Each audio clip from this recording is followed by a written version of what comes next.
Il DNA di una cultura è composto principalmente dalla sua lingua, in particolare dal dialetto, e grazie alle parole più curiose e ai modi di dire che si può comprendere la storia delle popolazioni. Parole padovane è un viaggio nella storia, un volume inedito di uno dei più grandi linguisti italiani, il professor Maglio Cortelazzo, che esce nelle librerie a 15 anni dalla sua scomparsa, grazie al lavoro delle nipoti Francesca e Anna, che invece ha curato Lessico Veneto Contemporaneo.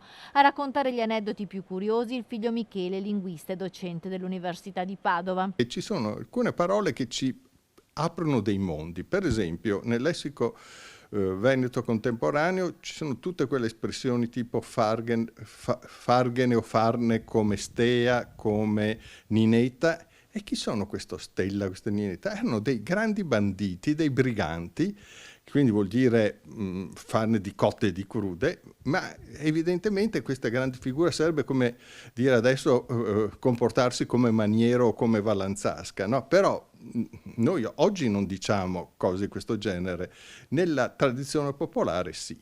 Il dialetto tratteggia percorsi geografici nella nostra regione e racconta le influenze delle diverse lingue che hanno attraversato il nostro territorio. Tra le parole padovane e soprattutto quelle di Galzignano, che è peraltro il comune dove adesso mio padre è sepolto, c'è per esempio un toponimo, Regazzoni, oppure Reasso, che vuol dire sostanzialmente slavina, smottamento di terreno.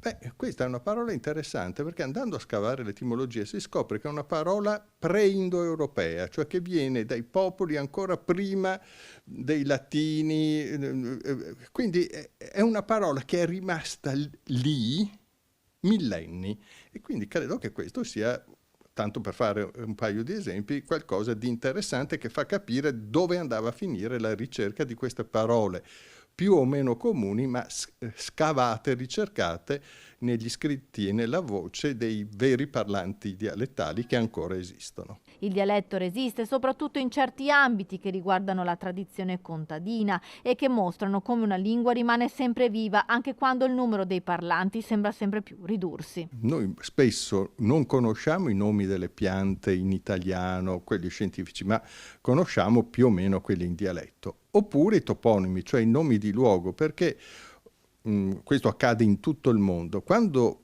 non tanto un paese, quanto una frazione, un posto ha un nome, questo lo mantiene anche se, spesso lo mantiene, anche se in quell'area si sovrappongono lingue diverse.